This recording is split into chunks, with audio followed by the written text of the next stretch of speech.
Assalamualaikum Bu Yayu. Waalaikumsalam Bu Depi. Gimana nih kabarnya hari ini? Alhamdulillah baik-baik saja Bu Depi. Alhamdulillah. Jadi ceritanya hari ini Bu Yayu mau ngobrolin apa nih? Ya, Silahkan. ya. Terima kasih Bu Depi. Alhamdulillah kita hari ini dapat bertemu dengan sehat walafiat. Mudah-mudahan nanti sampai akhir kita lancar, tidak ada gangguan lagi. Amin. Baiklah Bu Depi, dalam bincang-bincang kali ini saya akan menyampaikan atau bercerita tentang masalah yang saya hadapi pada saat ini. Baiklah Bu Depi, ceritanya yang pertama adalah tentang masalah anak didik saya di sekolah. Ya, saya mempunyai permasalahan pada anak didik saya, terutama pada perilaku anak tersebut. Ya, selain perilaku yang yang menjadi permasalahan juga adalah potensi anak yang kurang. Nah, dengan keadaan yang seperti itu, anak tersebut sering mengganggu kawannya, sering memukul, sering mencubit, sering ngata-ngatain yang kurang bagus. Nah, selain dari itu, dalam perilaku yang kurang baik didukung dengan kompetensi juga yang kurang baik juga. Nah, ini menjadi kendala saya. Terus ditambah lagi, ada keluhan lagi dari wali murid. Anak yang tadinya diusili, sering dipukul dan sebagainya, secara tidak langsung orang tuanya mungkin kurang terima.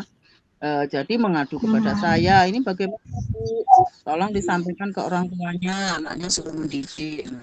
Dari situ saya sebagai pendidik harus bisa mencari jalan keluar bagaimana cara mengatasi masalah yang timbul dari wali murid, juga masalah yang saya hadapi pada anak didik selama ini, Bu Debi. Itu permasalahan saya yang ada sekarang ini, Bu Debi. Baik Bu Yayu. Jadi Bu Yayu hari ini ingin membahas mengenai permasalahan anak didik dari Bu Yayu yang mungkin sangat mengganggu di kelas. Seperti itu ya Bu Yayu? Iya Bu, betul sekali Bu. Baik Bu Yayu. Jadi apa yang mau Bu Yayu capai dari tujuan percakapan kita hari ini? Ya, terima kasih Bu Depi. Tentunya sebagai pendidik kita mengharapkan seluruh anak mempunyai potensi yang optimal, yang baik. Kita mengharapkan sebagai pendidik seluruh anak lulus dengan predikat yang baik. Nah, begitu juga dengan saya Bu Depi. Saya juga menginginkan anak dengan potensi yang baik juga. Nah, kendala saya adalah pada anak tersebut yang sudah saya ceritakan tadi. Nah, ini yang menjadi unek-unek saya juga bagaimana saya sebagai pendidik mengatasi seperti ini. Nah, yang pertama mungkin saya akan ceritakan dulu bagaimana mengatasi anak didik yang saya ceritakan tadi yang mempunyai kompetensi yang kurang dan perilaku yang kurang. Nah, yang saya harapkan tadi menuju anak yang mempunyai potensi yang optimal, begitu Bu ya. Cara saya untuk mendidik supaya menjadi optimal, yang pertama harus saya perbaiki dulu perilakunya dulu Bu. Perilaku anak tersebut harus saya arahkan dulu ke yang baik. Nah, bagaimana caranya? Dengan cara yang pertama, saya adalah setiap saat pada waktu pembukaan, saya selalu menasihati anak bagaimana anak harus berperilaku yang baik. Kita harus memberikan contoh atau teladan bagaimana anak yang berperilaku yang baik bisa menyontoh. Nah, itu salah satunya dengan cara menasihati setiap hari. Kita tidak boleh bosan-bosan sebagai pendidik terus mengingatkan kepada anak didik kita supaya tetap berperilaku baik, dengan juga tidak lupa kita memberikan contoh tauladan kepada anak didik kita. Kemudian yang kedua, dalam kompetensi saya memberikan bagaimana cara saya untuk meningkatkan potensi anak tersebut. Yang pertama adalah anak tersebut saya dudukkan di depan pas tempat duduk saya, Bu Devi. Biar apa? Biar waktu melakukan tugas yang saya sampaikan, anak tersebut bisa terpantau dengan baik, bisa terawasi dengan baik, biar tidak terlalu mengganggu ke kawannya. Kemudian yang kedua, anak yang mana yang sebagai sasaran tiap hari? Tentunya saya sudah tahu anak siapa yang menjadi sasaran anak ini. Kemudian saya melakukan tindakan, saya jauhkan. Saya jauhkan tempat duduknya dari anak yang tadi. Biar apa? Biar dia tidak terhambat. Tidak bisa menjangkau. Karena kalau seperti itu, kalau mau menjangkau anak yang jauh, saya kan tahu dia kan butuh proses berjalan. Ya kan? Dari situ kalau dia duduk di depan saya, dia akan ketahuan, Bu. Mau berdiri aja sudah ketahuan. Nah, kemana ini? Memang anaknya hiperaktif sekali nih, Bu. Hiperaktif. Kalau hiperaktifnya bagus tidak masalah. Hiperaktifnya ini mengarah ke yang kurang bagus. Nah, itu salah satu jalan. Kemudian waktu mengerjakan tugas, dia juga saya sendirikan, saya terapkan diferensiasi, Bu. Nah, untuk anak yang sudah mempunyai kesiapan belajar yang tinggi, saya berikan materi yang agak sulit. Kemudian anak yang ini, yang kurang, saya berikan materi yang sesuai kesiapan belajarnya. Namun, dia kan butuh bimbingan. Setiap hari saya suruh ke meja saya, Bu. Saya beri bimbingan, memang saya suruh maju. Sini nak, yang enggak bisa sini, Ibu ajarin. Khusus anak ini beberapa orang, mungkin 3 atau 4 orang, yang ini terus saya bimbing, Bu. Saya suruh maju di depan satu-satu ke meja saya ajari satu-satu. Sedangkan yang lain yang sudah bisa, yang mempunyai kesiapan belajar tinggi, sudah enggak usah diomongin, dia sudah bisa mengerjakan. Apa yang saya sampaikan sudah lancar dan sebagainya. Memang anak 3 ini perlu. Makanya kita terapkan dulu pembelajaran berdiferensiasi dengan cara anak yang kurang tadi, terus saya beri bimbingan, maju ke depan ke tempat saya beri satu persatu bimbingan tersebut. Supaya apa? Supaya mencapai potensi yang optimal sama dengan anak yang mempunyai kesiapan belajar yang tinggi tadi. Memang caranya yang lain-lain, tapi kan dengan cara begitu, terus kita tempa seperti itu, lama-lama anak ini nggak akan bisa. Dibimbing tiap hari, lama-lama yang belum mengetahui huruf, bisa, belum mengetahui angka, bisa. Kalau sudah bisa kita tingkatkan lagi, tingkat kesulitan seperti itu, Bu. Itu yang saya, saya ajarkan selama ini. Nah, kemudian masalah tadi saya bilang pada orang tuanya. Nah, ini ada masalah lagi timbul lagi tadi. Orang tuanya ada yang ngadu, kurang terima anaknya dipukul dan sebagainya. Nah, ini juga menjadi PR saya bagaimana saya menyelesaikan masalah seperti ini.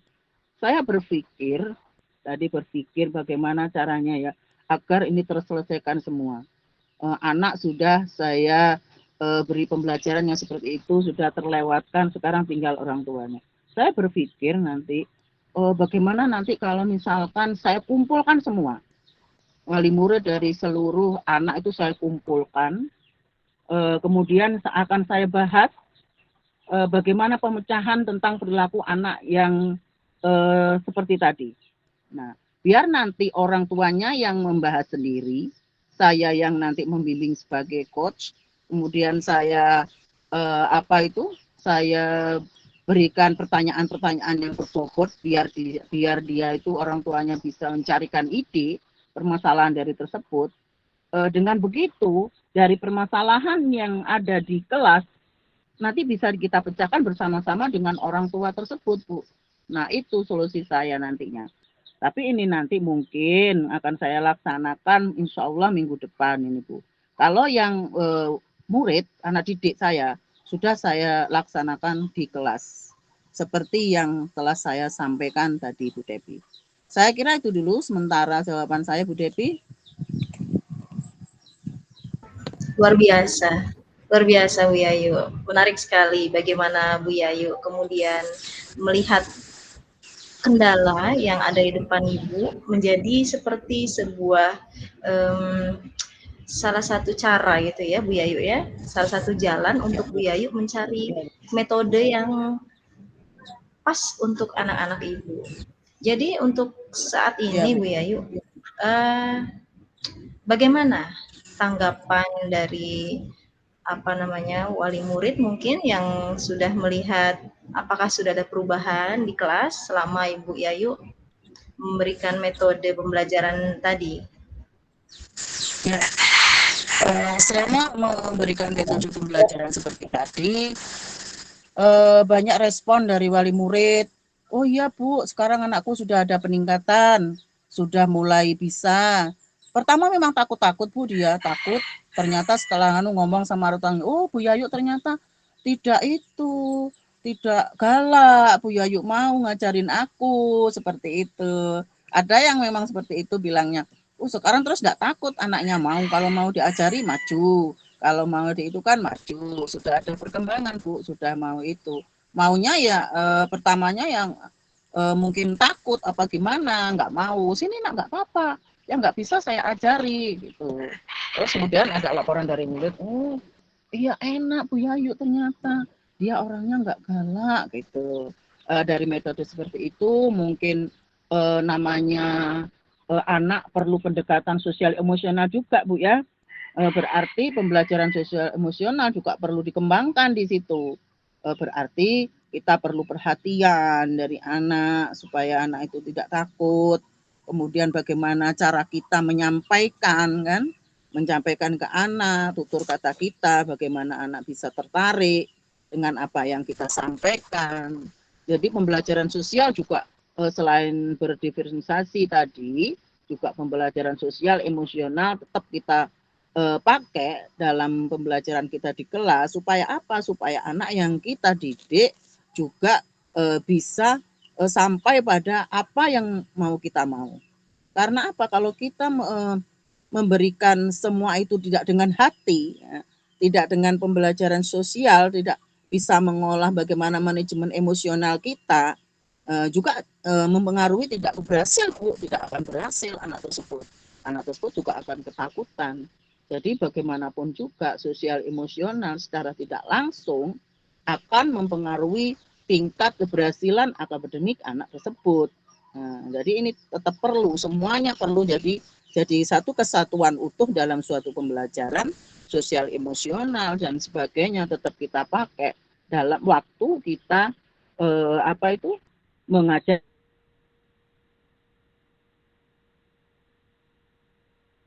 di kelas. Apanya yang kita pakai? Komunikasi. Komunikasi dengan anak harus kita bangun dengan yang baik. Dengan komunikasi anak menjadi nyaman. Kemudian setelah anak nyaman, aman, rasa di lingkungan kelas itu, psikologis anak akan tercapai juga. Sehingga anak akan menjadi enjoy dan belajar. Kemudian mungkin anak enak bisa menciptakan ide-ide baru dengan mungkin jawabannya ini dengan dari buku seperti ini, mungkin anak yang mungkin dengan psikologis yang sudah terpenuhi dengan baik akan muncul ide-ide baru.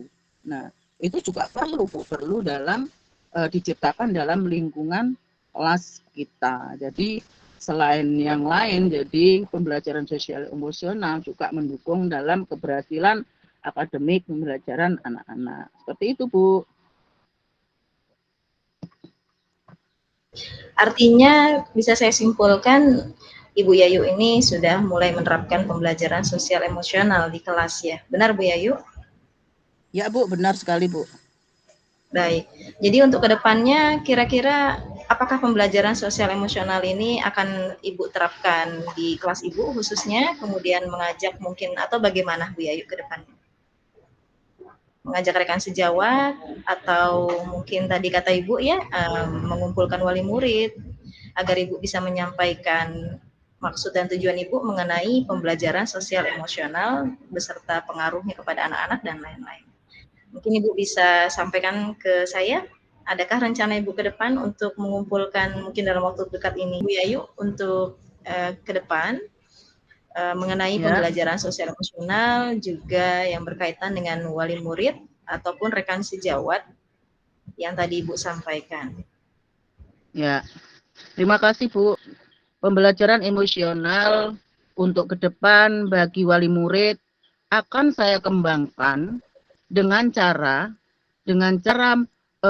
saya harus lebih sering menyampaikan apa yang terjadi di dalam kelas dengan wali murid. Dengan cara apa?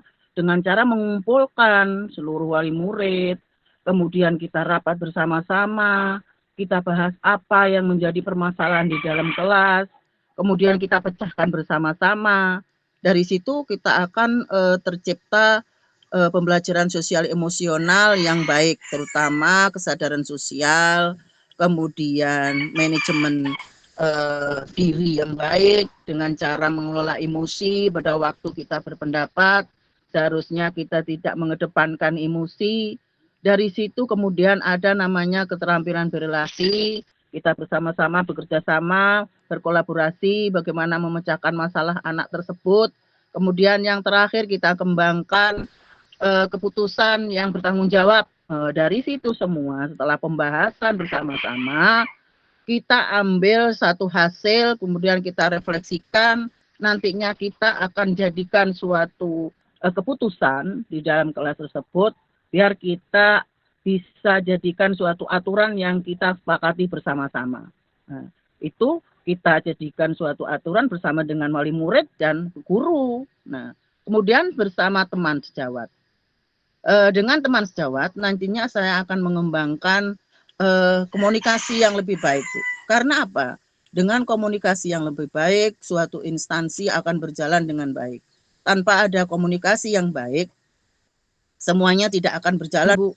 Kita kerja di situ tidak enak, tidak betah karena komunikasi dengan kawan mungkin terganggu. Jadi yang akan saya kembangkan nanti adalah komunikasi yang lebih baik dengan teman. Dengan apa? Dengan cara membicarakan bila ada permasalahan yang seperti tadi. Kita ajak teman, bagaimana ini ada permasalahan seperti ini. Kalau menurut Ibu,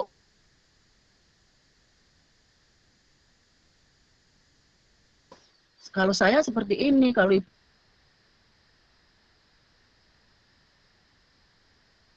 gimana? Nah, dari situ kita kan sama-sama dengan teman akan menemukan hal apa yang terbaik.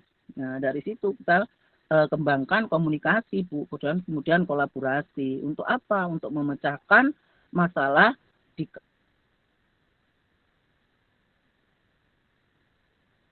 kelas masing-masing. Kemudian tercipta strategi apa yang mau kita pakai. Nah, ini. Jadi untuk kedepannya saya simpul yang baik dengan teman. Lebih sering membicarakan masalah-masalahan yang ada di kelas dengan cara mengumpulkan wali murid tersebut, memecahkan bersama-sama masalah tersebut sehingga apa yang menjadi permasalahan di situ bisa dipecahkan bersama-sama.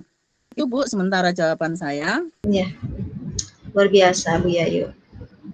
Saya apresiasi sekali apa yang akan Ibu lakukan ke depannya. Sepertinya saya penasaran Bu Yayu, nanti bulan depan ya kalau kita bertemu lagi, saya ingin melihat Bu, bagaimana hasil dari pertemuan Ibu kepada wali murid ataupun komunikasi dengan rekan sejawat. Boleh ya Bu Yayu ya? Ya. Iya, Bu. Iya, Bu. Nanti akan saya ceritakan hasil saya kumpul dengan wali murid, bagaimana perkembangan komunikasi saya dengan teman. Nanti kita bertemu lagi minggu depan. Bagaimana hasilnya, semuanya akan saya ceritakan ke Ibu Devi. Jadi Bu Yayu, kesimpulannya bagaimana nih Bu Yayu dengan pertemuan kita hari ini, percakapan kita hari ini, ada nggak yang bisa Ibu ambil dari percakapan kita? Ya, terima kasih. Dari percakapan tadi, saya mempunyai kesimpulan bahwa setiap anak mempunyai melakukan tindakan adalah mempunyai tujuan. Baik itu tujuan jelek atau buruk, semuanya mempunyai tujuan. Tinggal kita sebagai pendidik, bagaimana mengarahkan anak tersebut ke arah yang lebih baik, ke arah yang menuju potensi yang lebih optimal. Banyak cara yang kita lakukan seperti saya yang ceritakan tadi, dengan pembelajaran yang sudah saya ceritakan tadi. Berarti anak yang mempunyai perilaku seperti itu tidak mungkin tidak bisa memperbaiki lakunya. Kalau menurut saya, anak itu bisa, tinggal kita mencari celah bagaimana kita mendidik anak tersebut dengan baik. Kita harus mempunyai kesabaran yang tinggi dengan cara mendidik atau menuntun seperti yang diajarkan Ki Hajar Dewantara. Kita harus terus menuntun dan menuntun supaya apa yang ada, potensi yang ada di anak tersebut bisa menjadi optimal. Saya kira itu Bu, kesimpulan dari saya Bu. Ya baik Bu Yayu, terima kasih banyak atas waktunya nih. Semoga apa yang Bu Yayu harapkan bisa tercapai. Ya, makasih Bu Depi. Sukses Bu Yayu. Ya Bu. Baik, Assalamualaikum. Waalaikumsalam.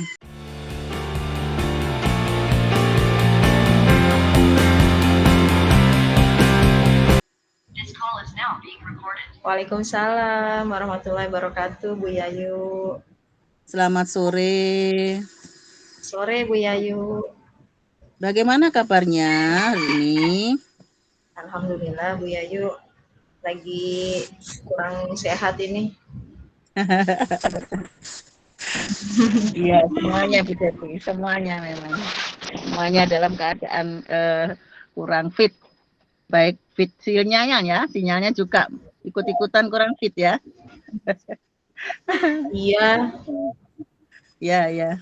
Lagi kurang fit baiknya ini Bu Devi, kita akan bincang-bincang sebentar. Kita akan berbincang tentang bagaimana Bu Devi selama ini menjadi pendidik, tentunya mempunyai permasalahan dengan anak didik, dengan teman sejawat, dan dengan warga lainnya. Kami ingin tahu bagaimana Bu Devi bisa menceritakan apa yang menjadi permasalahan Bu Devi selama ini. Silakan Bu Devi. Ya, terima kasih Bu Yayu. Jadi saya mau cerita nih Bu Yayu. Saya ini kan guru baru ya Bu Yayu di salah satu sekolah. Jadi baru mutasi ceritanya. Nah, kan bagi saya seorang guru baru itu di sekolah baru tentunya harus banyak beradaptasi ya Bu. Nah, pada saat saya masuk ke kelas saya yang baru, itu suasananya sangat-sangat berbeda dengan apa yang saya alami ketika di sekolah saya yang lama. Tentunya ini saya merasa shock ya Bu ya.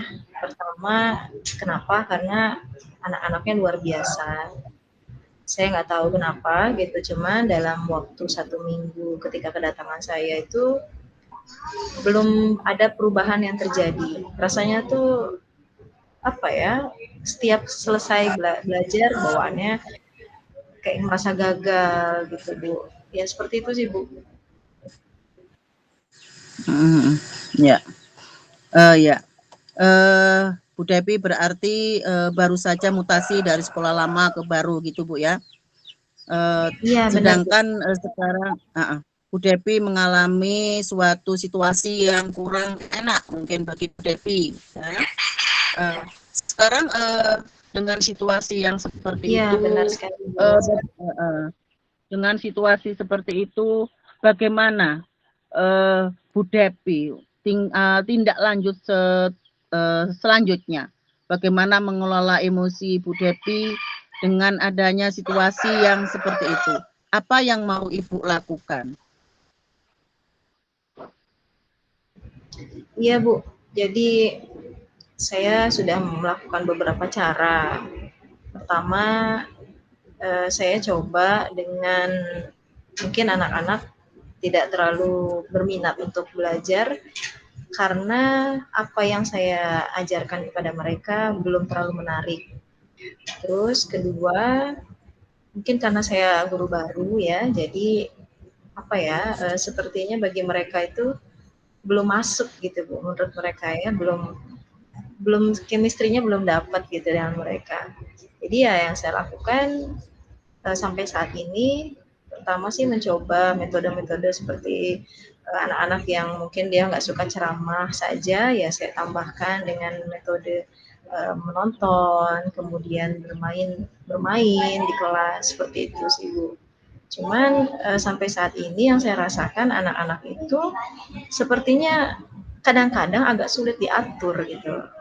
ada yang menyimak dengan fokus, ada yang lari sana sini, dan hal itu yang kadang-kadang itu mengganggu saya gitu, terutama ketika menyampaikan materi.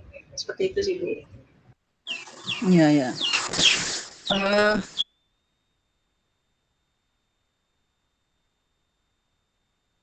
Dengan keadaan anak seperti itu, misalkan Ibu Devi menyampaikan materi, masih lari ke sana kemari, sudah diajarkan dengan mudah, namun anak-anak masih seperti itu. Kemudian bagaimana Bu Devi menanggapi hal yang seperti itu bagaimana? Adakah jalan untuk menuju yang lebih baik seperti itu?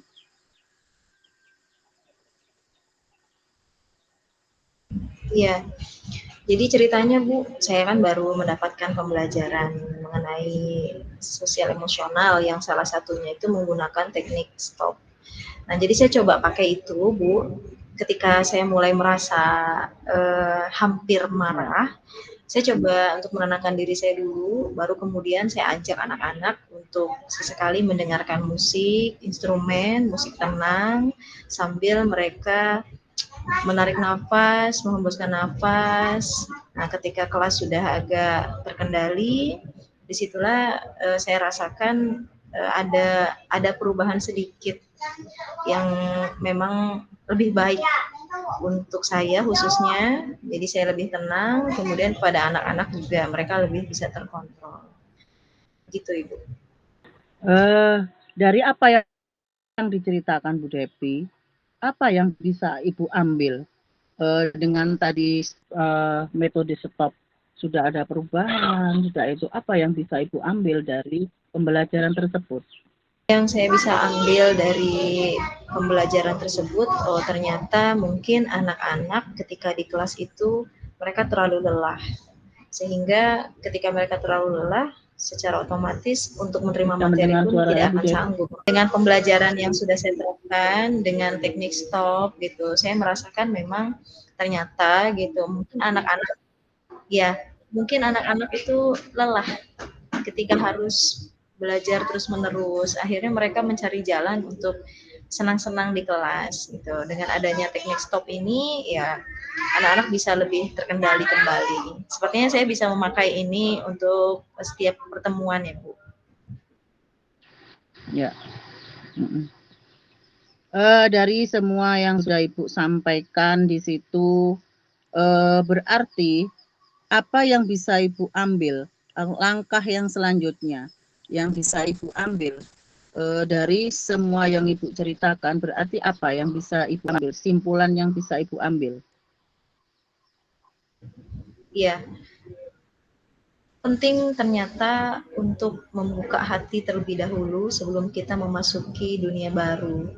Saya merasa mungkin itulah yang menjadi kendala hingga saat ini ketika anak-anak belum bisa menerima saya, belum mau mengikuti pembelajaran, ataupun masih suka ribut di kelas. Mungkin salah satunya adalah saya yang belum membuka hati untuk menerima lingkungan yang baru, Ibu. Ya. Jadi untuk kedepannya saya mulai menyadari bahwa memang penting sekali kita memberikan rasa nyaman kepada anak-anak. Kemudian yang tadi pertama ya, bagaimana kita menerima mereka apapun keadaannya itu, sehingga yang terjadi adalah saya siap untuk memberikan pembelajaran, mereka pun dengan sendirinya akan menerima karena hati yang sudah terbuka, akhirnya chemistry itu akan terjalin seperti itu. Ya. Berarti dari situ berarti butuh suatu komunikasi, Bu ya. Komunikasi dalam arti komunikasi hati, Bu ya.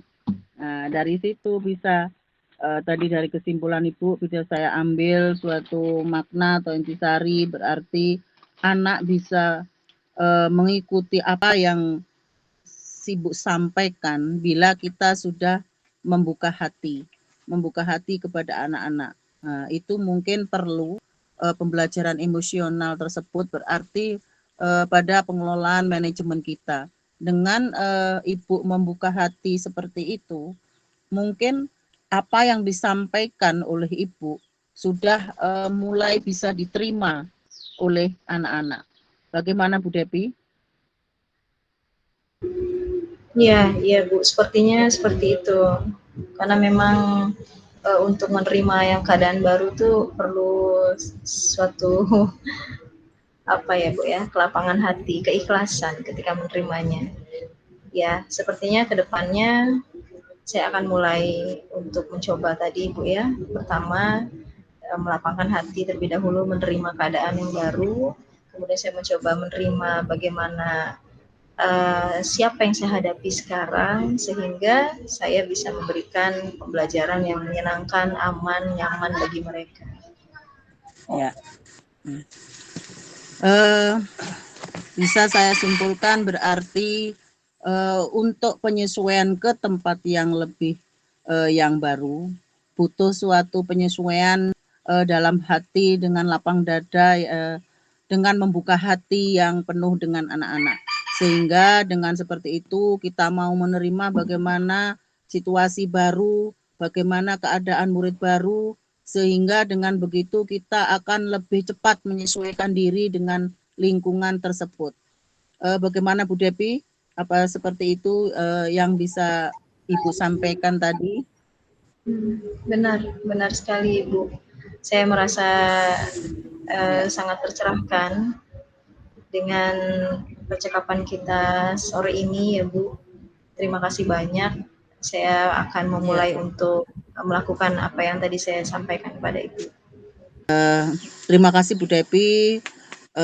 Mudah-mudahan nanti kita ketemu di lain waktu, Ibu Depi bisa bercerita, namun dengan situasi yang lain, tidak sedih lagi Bu Depi dengan keadaan mungkin menceritakan anak yang belum bisa menerima Bu Depi, mungkin belum bisa menerima pembelajaran, namun masih ramai.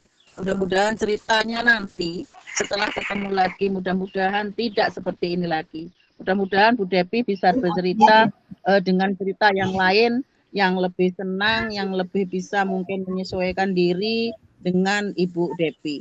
Bagaimana Bu Depi? Amin. Iya Ibu, insya Allah pertemuan nanti saya akan sampaikan bagaimana perkembangannya. Semoga bisa lebih baik. Terima kasih banyak Ibu sudah membantu saya. Saya merasa lebih lega, lebih semangat lagi untuk bisa memberikan pembelajaran pada anak-anak dengan lebih baik. Ya. Terima kasih Bu Depi. Saya kira itu saja perbincangan kita pada sore hari ini. Mudah-mudahan kita bertemu kembali dalam keadaan yang lebih baik, lebih segar lagi dengan cerita yang lebih baik lagi. Saya kira saya akhiri sampai di sini dulu Bu Depi. Ya, saya akhiri dengan wabillahi taufiq wal hidayah. Assalamualaikum warahmatullahi wabarakatuh. Waalaikumsalam warahmatullahi wabarakatuh. Terima kasih ya Bu Yayu. Sama-sama Bu Depi.